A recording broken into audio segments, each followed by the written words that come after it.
말씀을 전하겠습니다. 오늘 말씀 지난 2주 전에 제 차례 했던 그 마태복음 5장 13절부터 16절까지 말씀의 2부 설교입니다. 지난번에 하나밖에 얘기 못했어요. 너희는 소금이다라는 이야기밖에 못했습니다. 여러분, 산상수훈에 대해서 제가 개론적인 걸 설명을 해드렸어요. 다시 한번 잠깐 확인하고 넘어가면은, 이 산상수훈은 오늘 지금 제가 이 자리에 설교하는 것처럼 한 번에 오늘 이렇게 하루에 1시간 동안 설교한 내용이 아니라는 것을 여러분이 기억하시기 바랍니다. 이 산상수훈은 예수님께서 종종 가르치시곤 했던 그 말씀들이 있어요. 3년 동안 공생의 사역 동안에 너무나 많은 사역을 하셨는데, 예수님께서 많이 아주 자주 빈번하게 말씀하신 그 말씀 중에서 가장 핵심적인 내용들, 아주 중요한 내용들을 이 마태라는 저자가 이것을 모았어요. 모아가지고 주제별로 모아가지고 그것들을 따로 하나 설교문으로 만든 거예요. 그래서 여기저기 널려 있는, 여기저기 분산되어 있는 예수님의 말씀을 이렇게 한 번의 설교로 만들었습니다. 그래서 다른 복음서와는 달리 이 마태복음에만 산상수훈이 있는 거예요. 이 산상수훈의 내용들이, 조각조각들이 다른 복음서에는 여기저기 흩어져 있다는 것을 여러분 발견할 수가 있습니다. 자, 이렇게 한 이유가 뭐라 그랬어요? 뭔가를, 메시지를 전하기 위해서, 뭔가를 할 말이 있어서 그렇게 했다는 것을 여러분이 기억하시죠?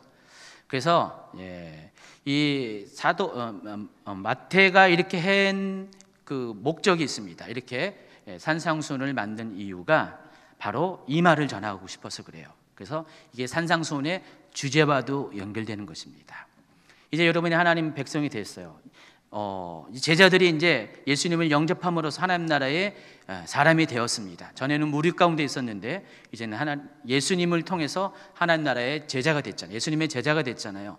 그렇다면 이제 그 사람들이 어떻게 살아야 될 것인가가 아주 중요한 거잖아요.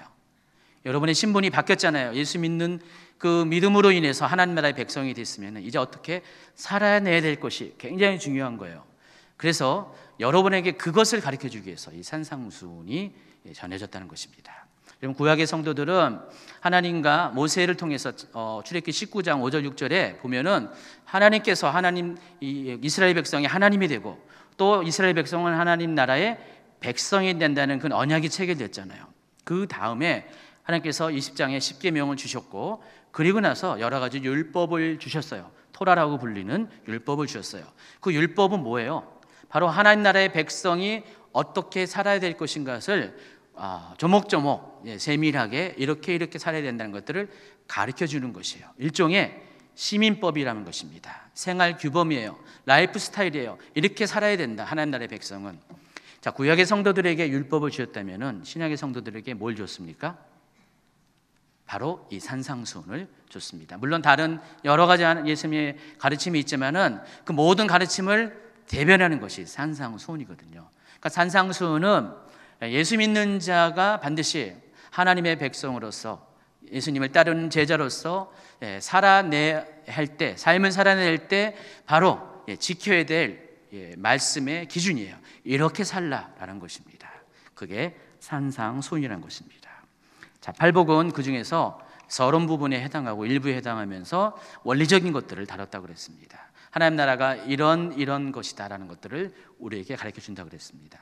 그래서 오늘 이 본문은 읽어드린 13절부터 16절까지는 그 팔복 중에서 결론에 해당하는 것입니다. 그렇기 때문에 10년이 가난 자는 복이 있나니 천국이 저희 것입니다. 의를 위해 핍박받는 자는 복이 있나니 천국이 저희 것입니다. 다 팔복을 마치면서 그렇기 때문에 최종적으로 너희는 이렇게 살라. 첫 번째 뭐였어요? 너희는 세상의 소금이다. 소금처럼 살라. 오늘 본문은 두 번째입니다. 너희는 세상의 빛이라. 빛으로 살라. 이 말씀이 오늘 말씀의 주제입니다. 다시 한번 14절부터 16절까지 한 번 더 읽도록 하겠습니다. 시작. 너희는 사람이 등불을 켜서 말 아래에 두지 아니하고 등경 위에 두나니 이러므로 집안 모든 사람에게 빛이 누니라. 이같이 너희 빛이 사람 앞에 비치게 하여 그들로 너희 착한 행실을 보고 하늘에 계신 너희 아버지께 영광을 돌리게 하라. 자, 먼저 여러분이 분명히 알아야 될 것은 예수님이 너희는 빛이다 라고 하지 않았어요. 너희는 세상의 빛이다 라고 그랬습니다. 너희는 빛이 될지어다. 너희는 빛이 될 것이다 라고도 하지 않았어요. 너희는 이미 빛이라는 것을 선언을 하셨다는 것입니다. 그래서 여러분은 선택의 여지가 없습니다. 예수님이 여러분을 가리켜서 너희는 세상의 빛이다 라고 명령을 하셨기 때문에 선언을 하셨기 때문에 그대로 살아가야 한다는 것입니다. 자, 그렇다면 어떻게 우리가 세상의 빛으로서 살 수 있는가, 그 방법에 대해서 여러분에게 말씀을 드리겠습니다. 먼저 여러분이 알 것은 이 세상에 이 빛이 존재하는 이유가 있어요. 한 가지 단순한 목적이 있습니다. 세상을 밝히기 위해서. 빛의 존재 목적은 세상을 비추기 위해서 있다는 것입니다. 15절을 다시 읽으면 사람이 등불을 켜서 말 아래에 두지 아니하고 등경에 드나니 이러므로 집안 모든 사람에게 비추니라 그랬어요. 여러분, 옛날 사람들은요, 오늘처럼 이렇게 전기가 없었기 때문에 다 이런 촛불이었어요. 이렇게 촛불이었죠. 근데 이 촛불을 비추기 위해서는 한 가지 명심해야 될 것이 이런 밑이나 강대상 밑이나 이런 데서 두면 안 돼요. 반드시 사람이 드러나는 곳에, 사람들이 볼 수 있는 곳에 위치하게 해야 된다는 것입니다. 그러니까 빛을 비치는 조명으로서의 각도가 있는데 이것은 이런 식으로 드러나는 곳에 두어야 한다는 것입니다. 우리말 성경으로 15절을 읽으면 이렇게 있습니다. 등잔을 켜서 그릇으로 덮어두지 않고 등잔대 위에 뒀다 그랬습니다. 그러니까 그릇으로 덮어두지면 안 된다는 것입니다. 빛은 반드시 드러나게 해야 돼요. 모든 사람들이 볼 수 있는 장소에 두어야 한다는 것입니다. 첫 번째, 크리스찬의 정체성은 소금이라고 했는데 소금은 정반대죠. 소금은 드러나면 안 돼요. 숨겨져 있어야 돼요. 그러면서도 역할을 해야 되는 것입니다.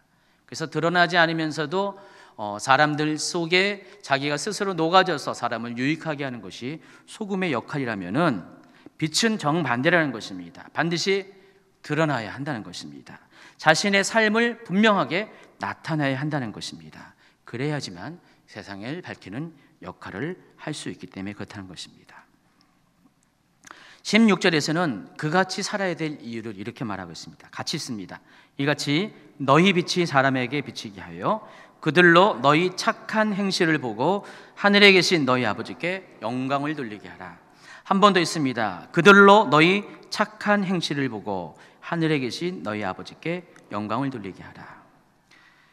자, 믿는 자의 착한 행실을 통해서 하나님께서 사람들로부터 영광을 받는다고 그랬습니다.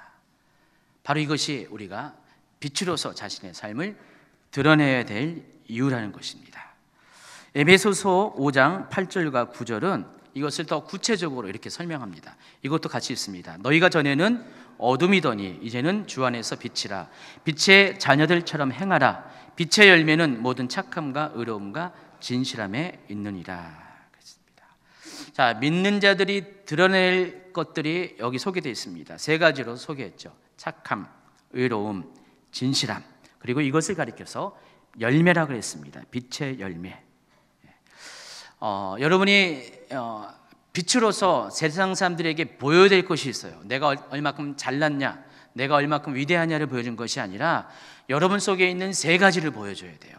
얼마나 여러분이 착한 사람인가, 얼마나 여러분이 의로운 사람인가, 얼마나 여러분이 진실한 사람인 것을 보여줘야 된다는 것입니다. 적극적으로 여러분의 이러한 성품들을 나타내야 된다는 것입니다. 왜냐하면은 이것을 보고 사람들이 이 사람이야말로 하나님의 자녀이구나, 이 사람의 모습을 보면서 하나님은 살아계시구나, 정말 하나님은 정말 놀라우신 분이시구나 해서 하나님께 영광을 돌리게 하기 위함이라는 것입니다.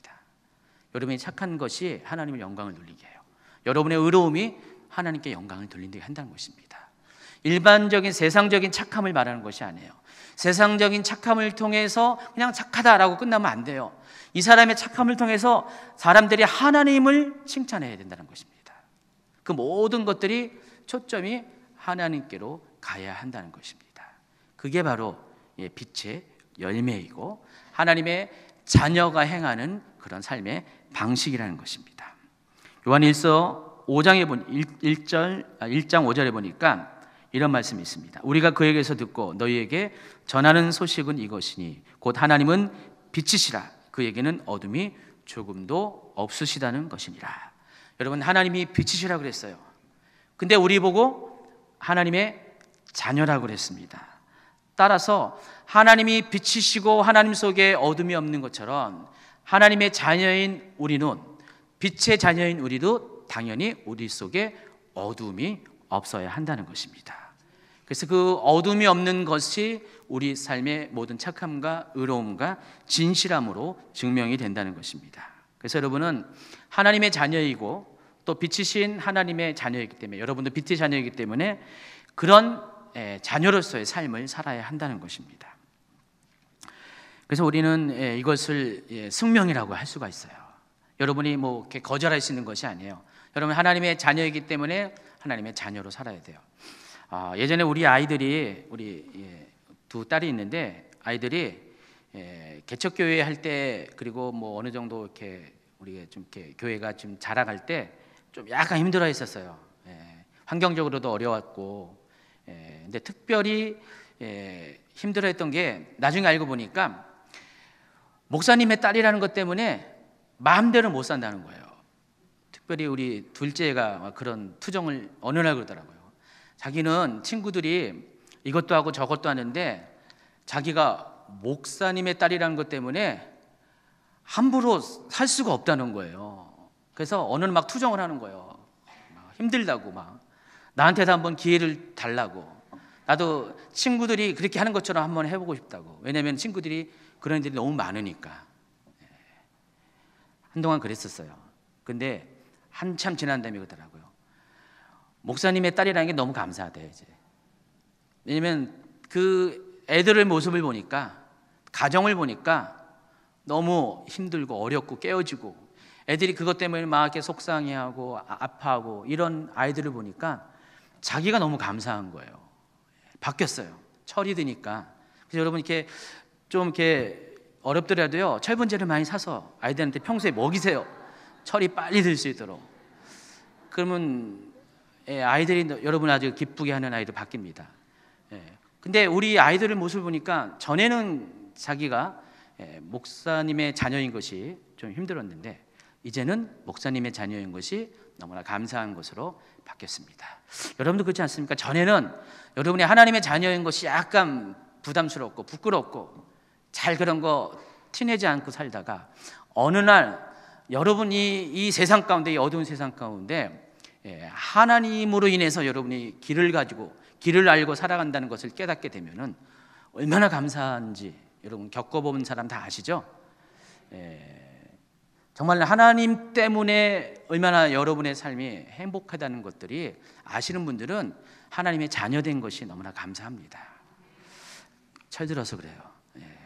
혹시 아직 철 안 든 분 계시면은 속히 철들기 바랍니다. 그래서 이 하나님의 자녀는 숙명적으로 반드시 이런 삶을 살 수밖에 없어요. 착할 수밖에 없어요. 우리 애들 착해요. 정말 보니까 의로울 수밖에 없습니다. 진실할 수밖에 없다는 것입니다. 그래서 여러분의 모습을 보고 사람들이 정말 저 사람 정말 괜찮다. 지난번에 소금 이야기하면서 저 사람 소금과 같다, 저 사람 진국과 같다라는 이야기를 들어야 한다고 그랬잖아요. 그러니까 이제는 여러분이 정말 사람들이 여러분 보고 정말 착하다, 정말 의로운 사람이다, 정말 진실한 사람이라는 것들을 인정을 받아야 한다는 것입니다. 그러기 위해서는 당연히 여러분이 그렇게 살아내야 되죠. 빛의 자녀처럼 행해야 한다는 것입니다.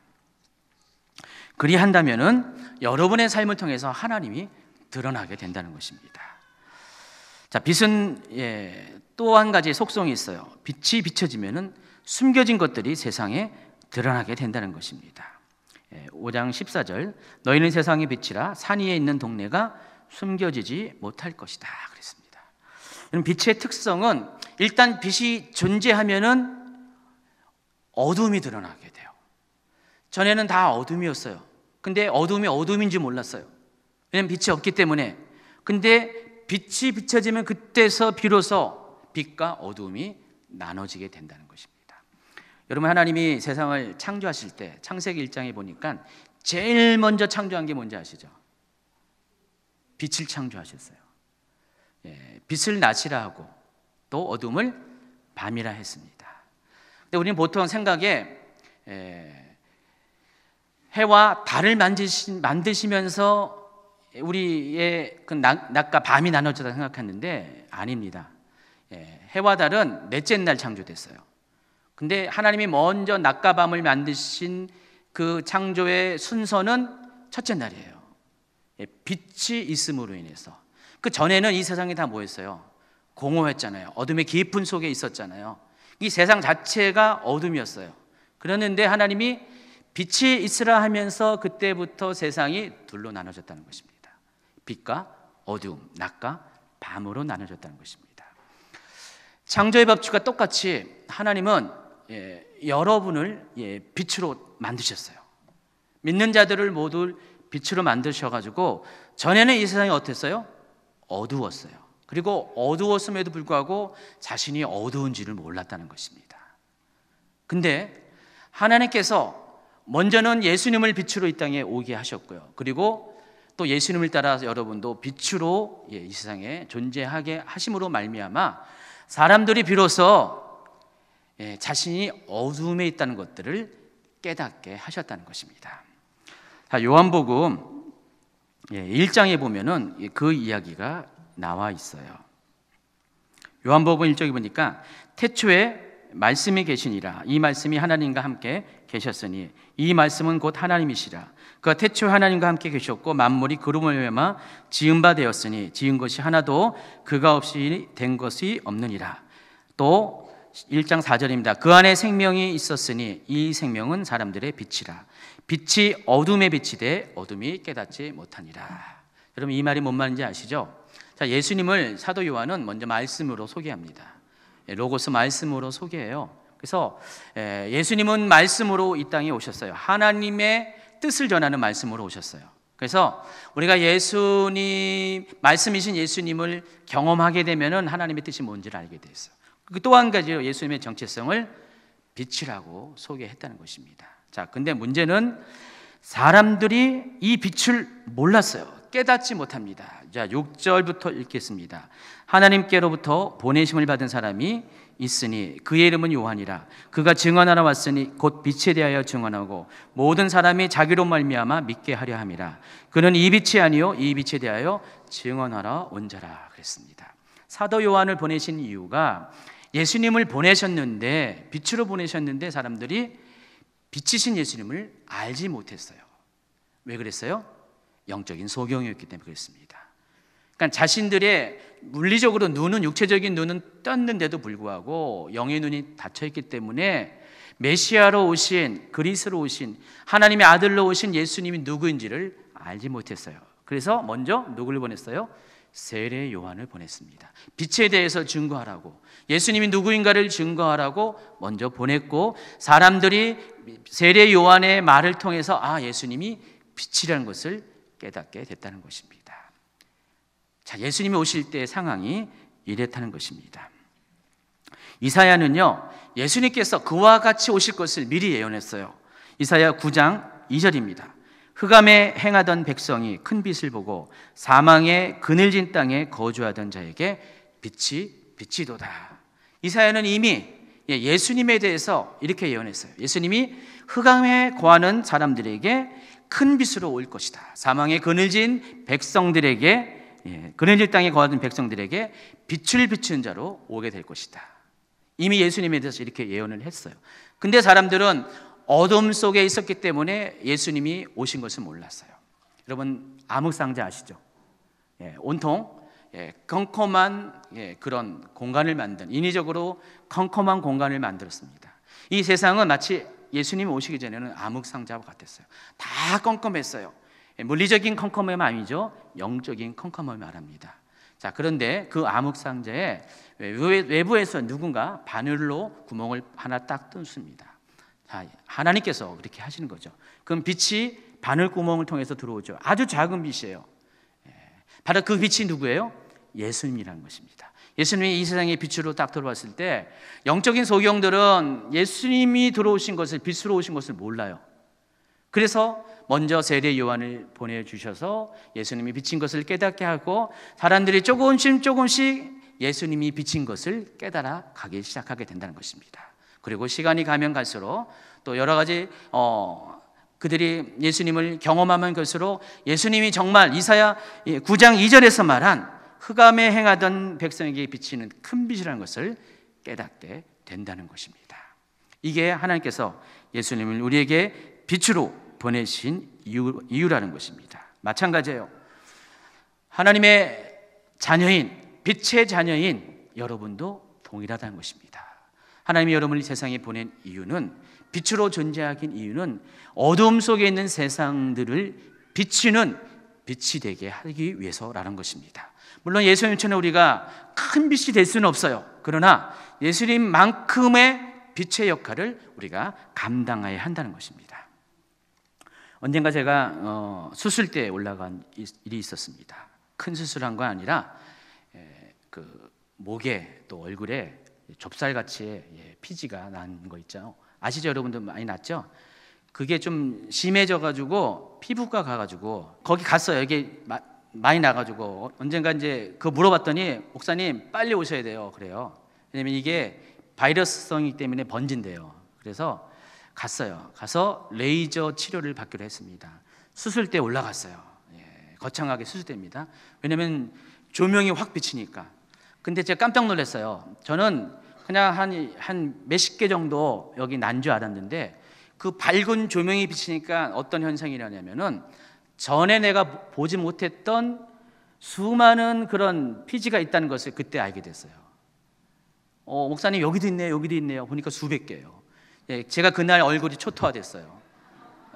완전히 그냥 도배를 했습니다. 실제로 그러더라고요. 어두운 곳에서는 일반적인 조명 가운데서는 우리가 볼 수 없는 것이 있는데 수술대 올라가니까 그게 보이더라고요. 여러분 프로젝터 있죠? 이 프로젝터 빛이 굉장히 강해요.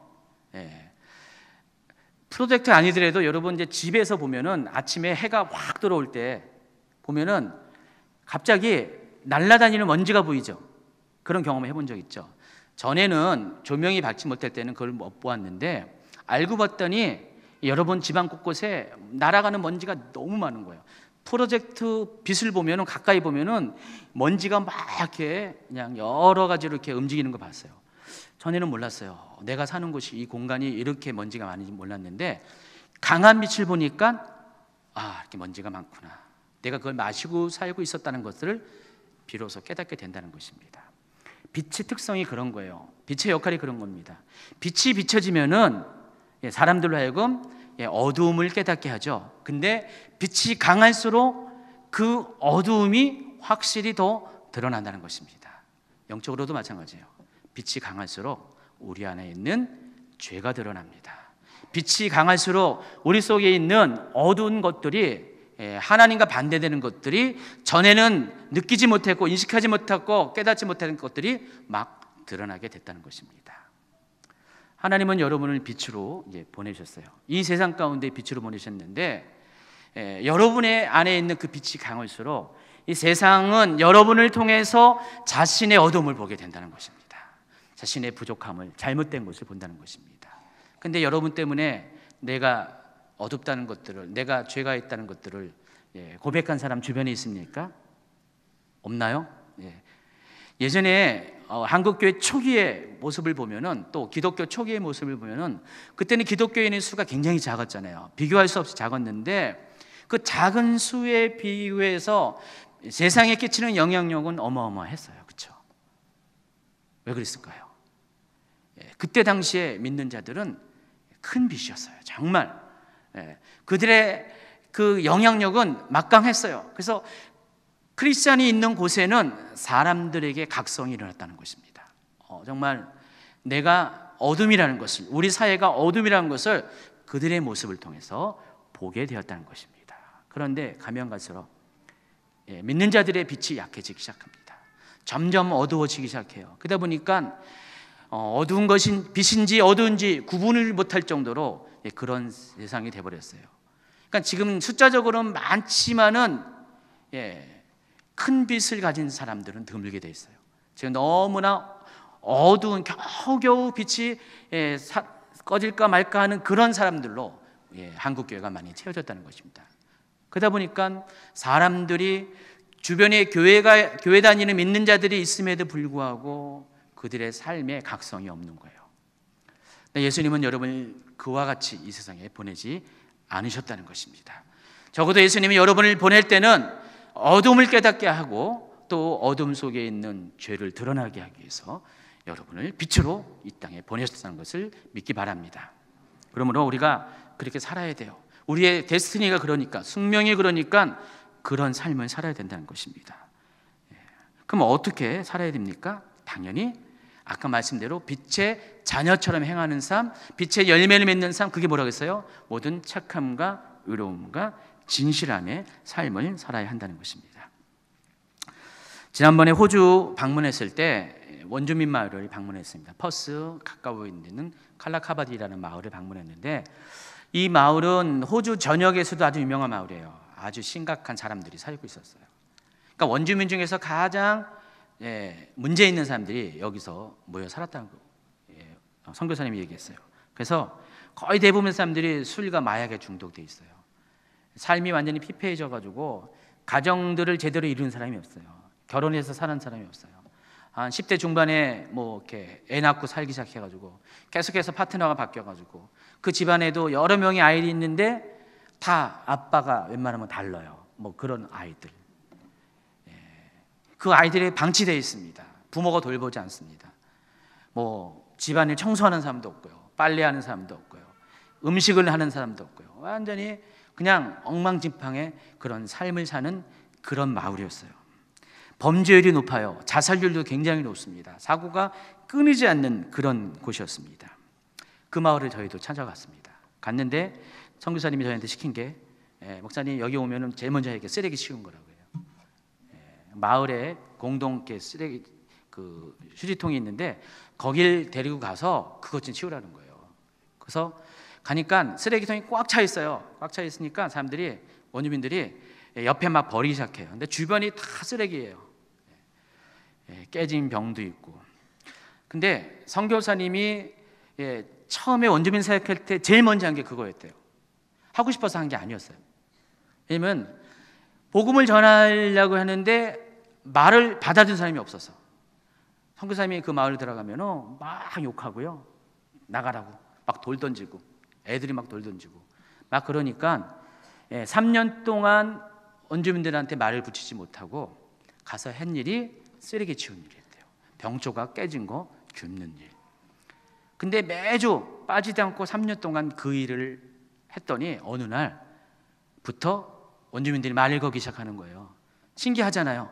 자기들이 그렇게 막 핍박하고, 특별히 그 추장들은 굉장히 못되게 했는데, 근데 그런 것도 굴하지 않고 꾸준히 와가지고 자기들한테 뭐 예수 믿으라는 소리도 안 하면서 계속해서 깨진 병조각 줍고 쓰레기 치우는 그 일을 맡아서 하는 것을 보면서 조금씩 선교사님을 인정한 거예요. 그리고 말을 걸기 시작하고, 그리고 그 사람이 하는 말에 대해서 경청하기 시작했다는 것입니다. 벌써 10몇 년의 시간이 지났어요. 근데 선교사님이 그 마을에 지금은 굉장한 리더십을 갖고 있습니다. 저한테 그러더라고요. 목사님, 제가 암만 생각해도 제가 이 마을에 추장이 돼야 될 것 같아요. 추장이 된다고 해서 무슨 인디안 추장처럼 있고 뭐 모자 쓰고 그런 거 아니에요. 그냥 시골 마을의 이장이야 똑같은 거예요. 원주민들이 똑같은 사람들이 뭐 추장이 되니까 똑같이 살잖아요. 그러니까 나라도 추장이 돼가지고 좀 그들을 더 섬기고 싶다라는 그런 얘기를 하더라고요. 이분이 추장이 된다면 다 밀어줄 거예요. 예전에는 말도 붙이지 않았는데 이제는 모든 가정의 대소사를 다 의논해요. 뭔 문제가 있으면은 선교사님을 불러요. 선교사님이 제일 많은 하는 것 중에 하나가 장례 치르고, 무슨 문제가 생기면은 병원 데리고 가고, 또 교도소 찾아가고. 전에는 자기들이 그냥 알아서 했는데 무조건 이제는 선교사님을 부르는 거예요. 뭔 문제만 생기면 전화해가지고 선교사님을 부르는 거예요. 그만큼 선교사님의 그 위치가 거기는 완전히 그 사람 모두가 의지하는 사람으로 바뀌었습니다. 전에는요, 선교사님이 그 마을에 어두운 암흑상자와 같은 그 마을에 작은 빛으로 왔어요. 그냥 바늘 구멍만한 작은 빛으로 왔었어요. 사람들이 대부분 모른 채 했어요. 아는 채 안 했어요. 저 사람 왜 왔냐고. 그랬는데 그 빛이 꾸준히 비치니까 그 중에서 한두 명씩 깨닫게 되는 거예요. 아, 이 사람이 빛이구라는 것을 깨닫게 돼요. 이제는 그 마을 전체가 그 선교사님이 큰 빛이라는 것을 다 아는 거예요. 그러다 보니까 이제는 복음이 전파되기 시작합니다. 믿는 자들이 생기고 교회들이 생겨나기 시작합니다. 벌써 십수년 동안에 그런 일을 해왔다는 것입니다. 저는 그 선교사님의 모습을 보면서 빛으로서의 크리스찬의 삶이 이래야 되는구나라는 것을 깨닫게 됐습니다. 그분이 무슨 대단하게 능력을 행하는 사역자도 아니에요. 대단하게 설교를 잘하는 것도 아니에요. 그러나 삶이 자신이 빛이라는 것을 사람들에게 깨닫게 하는 그런 삶을 살았다는 것입니다. 정말 착한 삶입니다. 의로운 삶입니다. 또 진실한 삶을 살았다는 것입니다. 이것이에요. 우리가 믿는 자로서 빛으로서 산다는 것은 이와 같이 어두운 곳에 들어가서 꾸준하게 계속해서 자신의 삶의 빛을 비추는 것입니다. 중요한 것은 빛의 강도가 강할수록, 세질수록, 커질수록 사람 속에 있는 어두움은 드러날 것이고 죄는 드러날 것이고, 그것을 통해서 그들이 역시 빛으로 나오는 삶의 변화가 생긴다는 것입니다. 첫 번째 어느 가정을 방문했는데 그냥 원주민 삶 그대로예요. 엉망진창의 삶이었어요. 근데 두 번째 가정을 갔는데 원주민 가정이 아니었어요. 정말 깨끗했어요.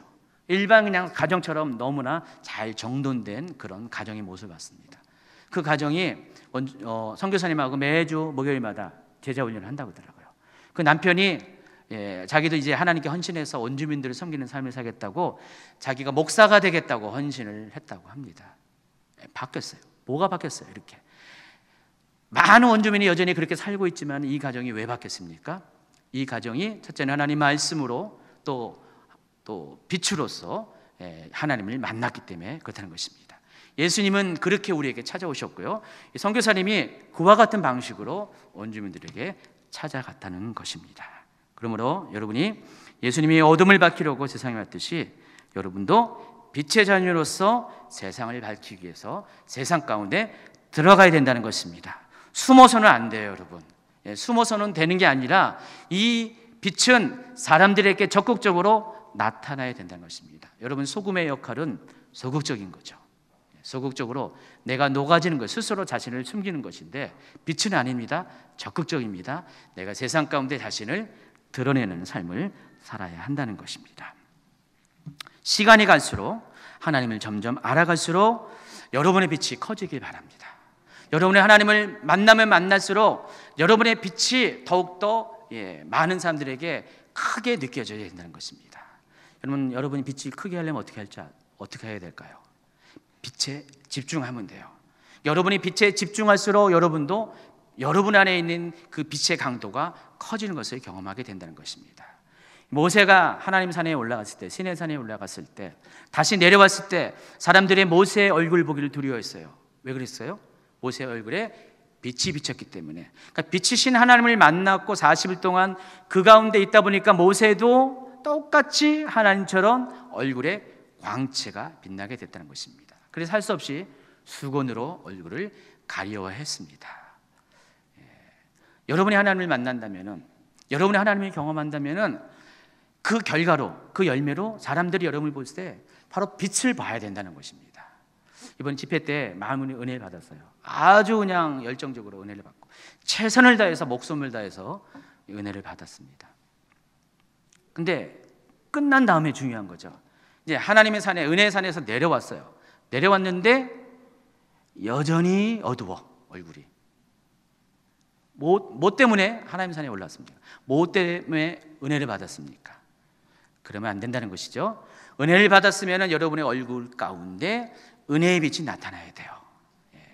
여러분의 모습을 보면서 정말 저 사람이 하나님을 만났구나라는 것들이 보여줘야 된다는 것입니다. 저는 우리에게 이런 것들이 좀 필요하다 생각해요. 은혜를 갈망하는 것과 동시에, 빛이신 하나님을 갈망하는 것과 동시에 여러분의 삶도 똑같이 빛의 그런 역할들을 해야 한다는 것입니다.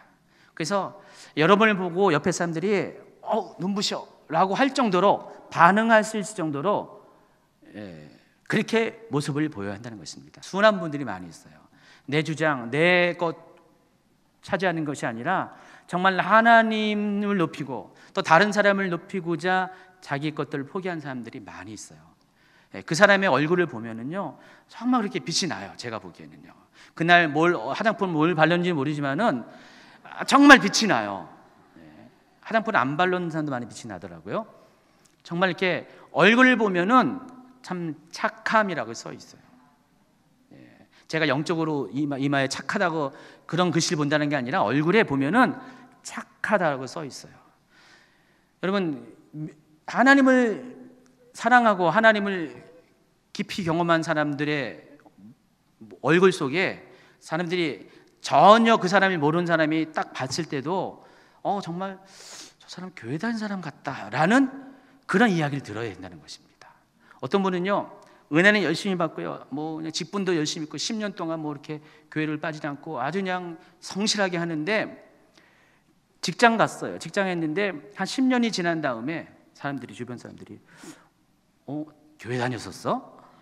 그런 분이 있어요. 정말 있어요. 알고 봤더니 장로였대요. 그런 분이 있다는 거예요. 근데 어떤 분은 자기 공동체에 들어온 지 얼마 안 됐는데 교회 다닌다는 소리도 안 했는데 사람들이 와서 그러는 거예요. 혹시 교회 다녀? 그럼 네, 그러면 어쩐지 그렇게 돼야 된다니까요. 왜냐하면 그게 얼굴에 나타나는 거예요. 얼굴 속에 있는 그 착함이 보여줘야 된다는 것입니다. 또 의로움이 나타나야 돼요. 어떤 분들은 그냥 그 공의를 위해서 막 데모하는 분이 많이 있잖아요. 지금 나라에서 지금은 좀 덜하지만은 좌로 우로 나눠져 가지고 또 믿는 자들도 똑같이 좌로 우로 나눠져 가지고 공의를 세운다고, 각자 서로 공의를 세운다고. 그것도 좋아요. 더 좋은데 더 중요한 것은 내가 세우는 공의가 아니죠. 하나님의 공의가 세워져야죠. 근데 하나님의 공의가 뭘까요? 바로 하나님의 긍휼하심이잖아요. 그러니까 여러분이 데모하는 것도 참 중요한 건데 여러분이 더 집중해야 될 것은 하나님의 마음을 많이 집중해야 돼요. 어떤 분들은 너무 어두운 곳에만 이렇게 많이 집중을 해요. 그런 분들의 특징이 있어요. 그럼 본인은 잘 인식 못해요. 잘 인식 못하는데 그 말에, 언어에, 글에 그게 다 나와 있어요.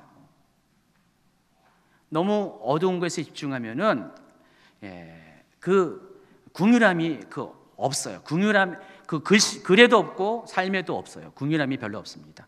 계속 의롭다는 것만 자꾸만 이야기를 해요. 근데 이것은 빛의 모습은 아니라는 것입니다.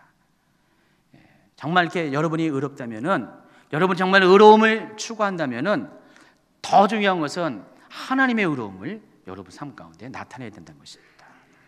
그래서 여러분 이렇게 데모도 하고 어떤 여러 활동을 하지만은 그 모든 것 기초 위에, 그 바탕 위에 하나님의 긍휼을 가지고 하셔야 돼요.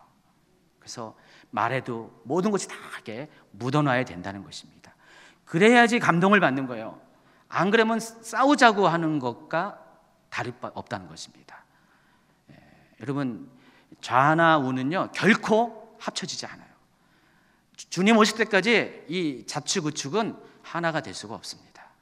여러분 그것을 꿈꿀 거예요. 기대할 거예요. 근데 그럴 수가 없어요. 우리가 육신이 존재하는 한 그런 일은 절대로 없습니다. 끝까지 심판 때까지 갈 수밖에 없어요. 거기에 목숨 걸지 마시고요. 늘 하나님의 진짜 의로움이신 공의인 긍휼을 생각하고 긍휼의 바탕에서 세상을 변화시키는 그런 삶을 살아야 한다는 것입니다. 진실하세요. 쉽게 말하면 거짓말하지 마세요. 저는 거짓말하는 이 믿는 자들에 대해서 너무 질렸어요. 너무 거짓말 많이 해요. 거짓말하는 목사님 때문에 질렸어요. 너무나 거짓말하는 분 많이 있습니다. 여러분, 크리스찬은 이름이 하나님 나라에 여러분 갈 수 있도록 보장하는 게 아닙니다. 장로님, 목사님이라는 직분이 하나님 나라의 직행표를 얻게 하는 게 아닙니다. 하나님 나라에 누가 들어가요? 거짓말하지 않는 사람, 진실한 사람이 가는 것입니다. 너무나 단순한 건데 너무 단순하게 안 지켜요. 기본이 안 된 인물이 많이 있다는 것입니다. 근데 사람들이 이걸 알아요. 여러분은 사람들이 자기를 모를 것 같이 생각하지만은 저 사람이 착한 사람인지 의로운 사람인지 진실한 사람인지 세상은 알아요. 그래서 두려워하셔야 돼요. 세상도 안다면 뭐예요? 하나님은 더더욱 안다는 것입니다. 그날에 주님 나라 갈 때까지 마태복음 7장 산상수훈의 마무리는 뭐예요? 우리가 아무리 주의 이름으로 선지자하고 능력을 행한다 할지라도 하나님이 원하시는 거죠. 아버지의 뜻대로 하는 거잖아요. 정말 아버지의 뜻대로 하느냐? 아버지의 뜻이 뭐예요? 아버지의 마음으로 세상 사람들을 섬기고 그렇게 살았느냐? 그게 중요한 거잖아요. 그러니까 그렇지 못한 사람이 많이 있다는 것입니다. 그래서 여러분, 빛으로 산다는 것은 우리의 삶에 내가 나타나는 것이 아니라 내 의로움이 나타나는 것이 아니라 하나님의 의로움이 하나님의 궁율이 나타나야 된다는 것입니다. 그래서 사람들이 인정해야 돼요. 정말 이 사람은 하나님의 사람이다. 그래서 그 얼굴에 나는 광채로 인해서 눈부심 때문에 감히 쳐다볼 수 없는 정도로 그런 존귀한 사람이 되어야 된다는 것입니다. 제가 이번에 수요일 날 갑자기 설교를 하게 됐어요. 그래서 출애굽기 19장 말씀을 전하면서 모세가 하나님 산에서 백성들을 데리고 와서 하나님을 만나는 장면을 이야기하면서 뭔 얘기했냐면은 경계를 넘어서는 사람이 되라 그랬습니다. 하나님은 모세와 아론은 하나님 산에 오르게 했지만은 백성들은 못 오르게 했어요. 경계를 만들어서 그 이상 넘어오면 안 된다. 왜냐하면 죽을 수가 있다. 그래서 막았습니다. 제가 그 얘기를 하면서 뭐라고 했냐면은 모세와 아론만 하나님 산에 오른 자가 되면 안 된다. 우리도 경계를 넘어서 하나님 산에 오른 자가 되어야 된다고 말씀을 드렸죠. 기억나시죠? 그러면서 모세와 아론이 상징하는 것이 바로 말씀과 예배라고 말씀을 드렸습니다. 또 뒤에 24장에 보면은 또 장로들 70명도 하나님께서 추가로 불러서 하나님의 산에서 하나님의 얼굴을 보고 먹고 마시는 그런 영광에 참여하게 했다고 말씀을 드렸습니다. 우리가 하나님의 영광에 참여한 것은 전적으로 하나님의 선택이죠. 하나님의 궁일하심이에요. 그러나 우리가 하나님의 영광에 참여할 수 있는 우리로서의 방법도 있어요. 다른 것이 아니라 하나님의 뜻을 자꾸만 알기를 원하고 순종하면서 어렵지 않습니다. 모든 착함과 의로움과 진실함의 삶을 살다 보면은 우리 안에 있는 이 빛이 밝아지게 되면은 하나님께로 가는 그 과정 가운데 전에는 내가 어두웠기 때문에 감히 빛이신 하나님께 나아갈 수 없었지만은 이제 나도 빛이 되고 또 내 안에 빛이 강해지면은 하나님께로 나아가는데 부담이 없어지는 거예요. 우리도 하나님께 더 가까이 갈 수가 있는 것이에요. 결국은 뭐예요? 하나님께 나아갈 수 있는 방법은 하나님에 대한 갈망을 우리가 이런 집회 가운데 이렇게 표현하는 것보다 더 중요한 것이 여러분이 하나님 닮은 삶을 살면 되는 거예요. 삶을 살다 보면은 하나님이 그런 거 다 주세요. 삶을 살다 보면은 하나님이 그런 웃음도 주시고 냄새도 맡게 하시고 하나님이 기뻐하는 삶을 살다 보면은 각가지 영적인 체험들을 여러분에게도 허락하게 하신다는 것입니다. 순서를 바꾸세요. 본질을 바꾸기 바랍니다. 눈에 보이는 어떤 것보다도 눈에 보이지 않지만 진짜를 쫓아가시기 바랍니다. 여러분의 세우신 정체성을 쫓아가서 마침내 여러분 모두도 하나님의 산에서 하나님의 얼굴을 볼 수 있는 여러분이 되기를 예수님의 이름으로 축원합니다.